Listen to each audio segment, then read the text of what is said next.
Welcome to Medicine, Motherhood, and Missions, the podcast where we dive deep into impactful and inspiring conversations with amazing professionals who've turned their challenges into stepping stones for success. I'm Johanna, your host, and each time we meet, we'll explore the stories and journeys of remarkable individuals who are PAs, doctors, professionals, mothers, and mission-driven changemakers, from the halls of the hospitals to the hearts of our homes, and into the communities we serve. Join us as we uncover the challenges, triumphs, and everything in between and see life through each other's perspective. If you're seeking fulfillment in your career and life, I've got something special for you too. Download our free guide on how to be a fulfilled provider. It's packed with tips and insights to help you thrive while balancing the many hats you wear. And for all those parents out there dreaming big while raising little ones, check out Little Evie's Big Dreams children's book series, available now on Amazon. These heartwarming stories inspire kids to chase their own dreams, just like you're chasing yours. So grab your favorite cup of coffee or tea, settle in, and get ready for uplifting conversations that will leave you inspired and equipped to make a greater impact. Let's jump in. Hi friends, and welcome back to Medicine, Motherhood, and Missions. I'm so glad you're here with me today. Whether you're a longtime listener or just stumbled upon this podcast, I want to say thank you.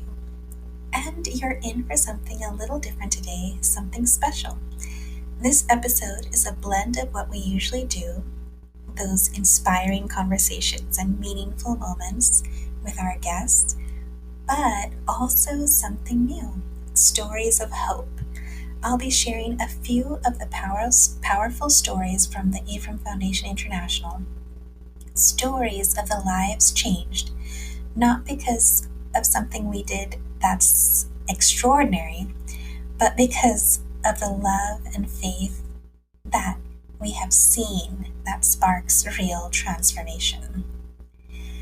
So today's episode is all about two things we don't often talk about openly, but we all feel: rejection and jealousy, whether it's the sting of a closed door or the quiet ache of watching someone else walk through the one thing that you've prayed would open for you. These emotions can feel heavy, even shameful.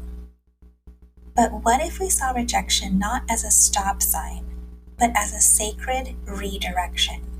And what if jealousy was actually a clue, not to what we lack, but what we long for, or maybe even called to? In this conversation, we'll unpack how to move through rejection without losing our sense of worth, and how to navigate jealousy with honesty and hope, transforming it into a fuel for growth instead of bitterness.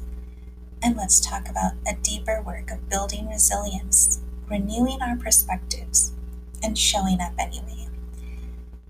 But before we get there, I want to start with something personal, something real. I don't think I ever really shared why I started this podcast. In episode 1, my husband and I do talk a little bit about our challenge with cancer and a little bit of our background, but this podcast was really born out of a season of deep personal challenge. My husband had just been diagnosed with cancer. We had a 2-year-old at the time, and then it recurred again when she was 3. I was living in survival mode, just managing the treatments, caring for our daughter, working full-time, and trying to hold everything together. But thank God for my mom. She was such a pillar of strength during that time. Her prayers, her presence, I'll forever be grateful. I'm so grateful for her. Her prayers, she just was amazing to have, and I'm so glad that I had my mom here, at least somebody, with us here in that difficult season, because otherwise I kind of had felt isolated, especially during the first time that my husband went through cancer. It had come all of a sudden, and we had been working, thriving, but we had not really formed many connections in the local area that we're living in. I feel like this area, friendships are often lifelong, formed from childhood, sealed tight. So as a newcomer, I struggled to find my place.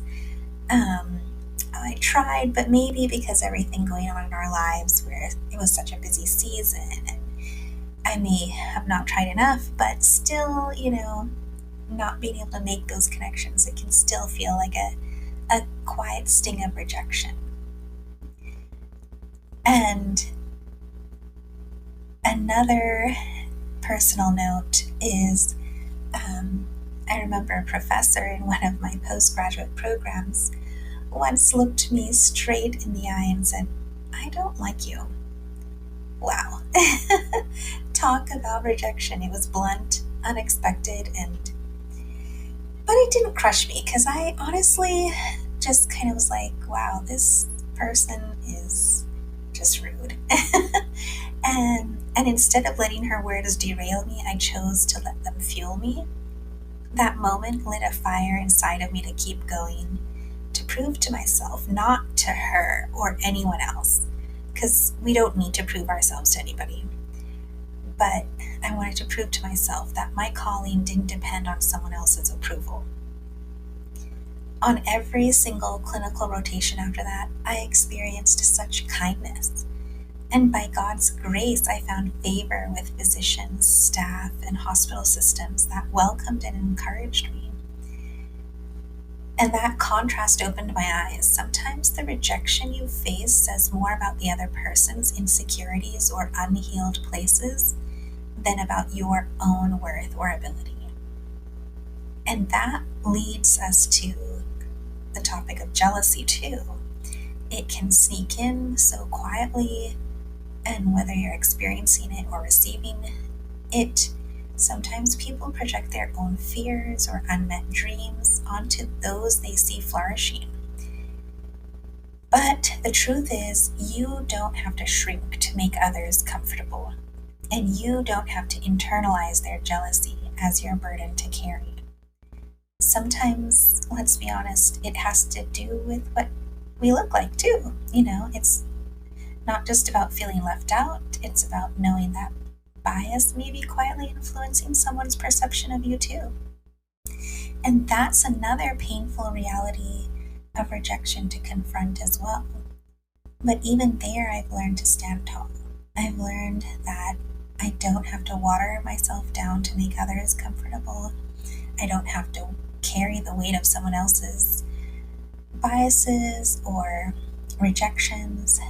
My presence, perspective, and purpose are valid, and so are yours. Instead, anchor yourself in your purpose, celebrate others generously, and trust that what's meant for you will not pass you by. Rejection and jealousy lose their power when you know who you are and whose you are. Jealousy and rejection can walk hand in hand, especially when others see your light but haven't come to peace with their own. But the best response is still keep grounded, stay kind, share hope with them, and be the light to them. Most of all, stay the course. What's meant for you will not pass you by. But, we still feel it. That rejection, whether personally or professionally, it's something we all go through. We feel it when doors close, when people don't call back, when we're not chosen, when we feel unseen. And in the examples I gave, when we can't get into those groups or we hear it straight from the horse's mouth. But yet, something my dad always taught me growing up, he'd say, don't take things personally. If someone doesn't talk to you or says something to you, if you're feeling left out or feeling that sting, remember it's not about you. You be the first to smile. You be the first to say hello. He would remind me that God has a purpose for me, for each of us here in this world. We all are here to be a light. What may seem to be rejection or a negative will be used for a greater impact and for the glory of God. And so I'm so grateful for that perspective my dad put in me from that young age. So when I heard that professor tell me to my face those ugly words, it didn't bear any weight on me. I still persevered and pushed through and succeeded despite whatever other people think. And I hope you do the same and know that you are here for a purpose. You're here to be a light to others, even to those people who are talking to you like that. Be kind and have compassion and allow God's glory to be revealed in your life. And know that you're going to do greater things and there's so much more for you. But I am an introvert, so being the first to say hello or going up to people to converse doesn't always come easy. But that perspective, that mindset that my dad taught me stuck with me. And it's something I carry with me to this day.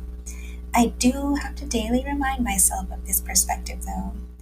But we can't always control the circumstances, but we can choose not to take rejection as the final word. And here's the truth: rejection often opens the door to redirection.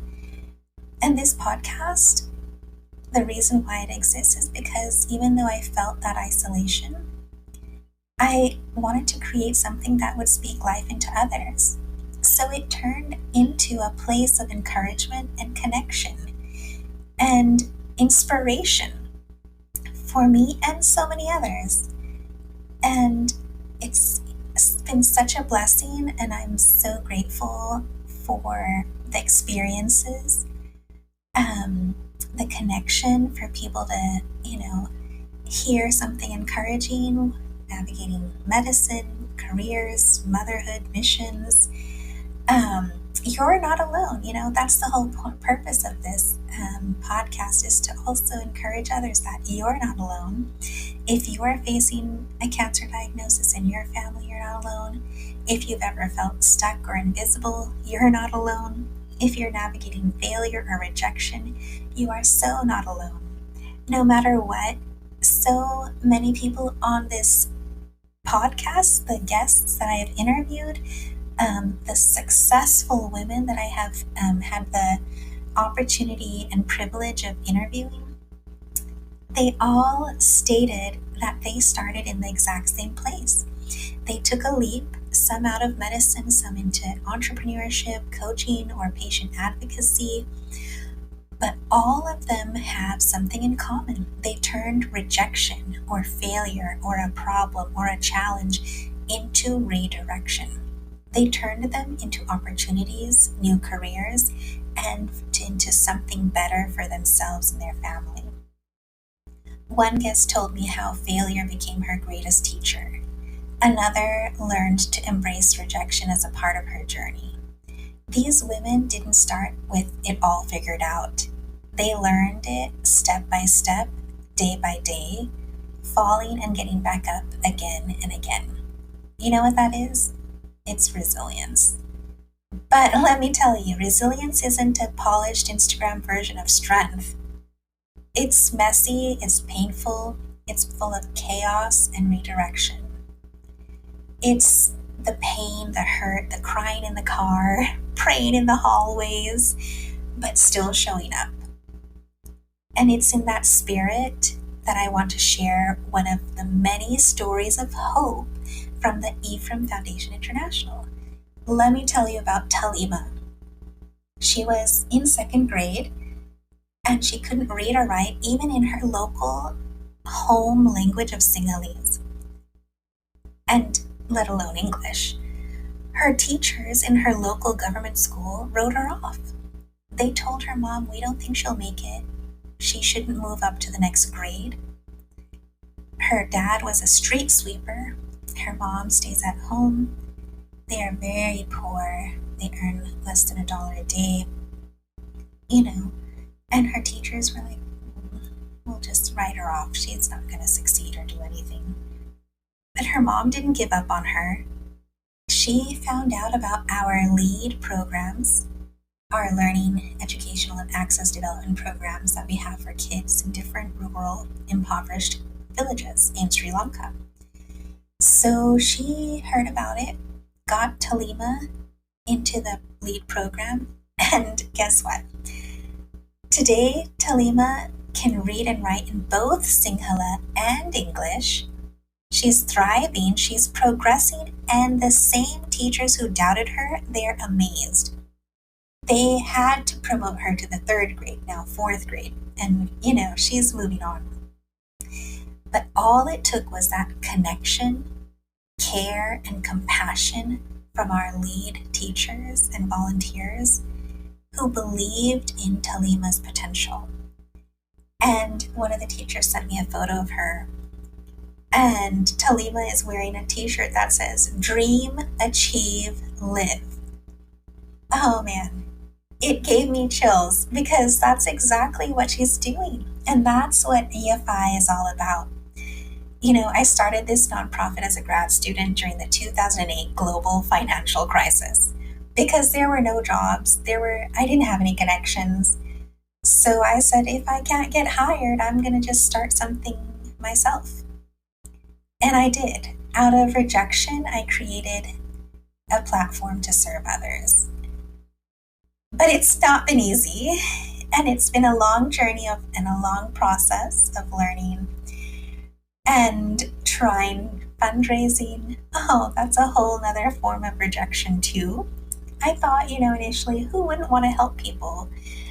But I quickly learned getting a yes is so hard. And sometimes even, churches and organizations, foundations that I thought would say yes didn't. But that's the nature of being in the nonprofit industry. Sometimes you'll get a yes, oftentimes you'll get no's. And you'll get a ton of no's, but it only takes one yes to make that difference. And I still kept going. I couldn't stop, not when women in Sri Lanka, who we were helping, they were doing so many of these micro enterprises. We help a lot of them through our Inspire program. They're single moms. Some were struggling because their husbands were drug addicts and they didn't have any income. And they reached out through our community leaders and have learned new trade skills. They've learned to start gardens and create gardens that can produce so many crops of vegetables and fruits, which they sell to their local markets and get an income. They raise chickens, they learn to sew. There's a hope for their future and for their children's future. And also our lead programs were growing. More and more villages were wanting to have a part in this lead program. Children were attending, they're succeeding and thriving, just like Talima. And so, in the midst of rejection, in the midst of, professional rejection, not being able to have those open doors or ways into things, I started something new, and I'm so grateful to see that there has been impact by God's grace and mercy. But sometimes all it takes is that one yes to make a difference.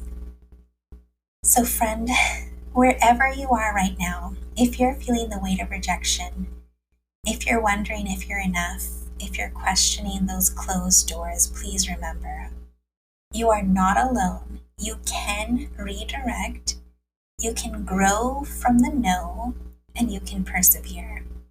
Encourage yourself, speak life into your own heart.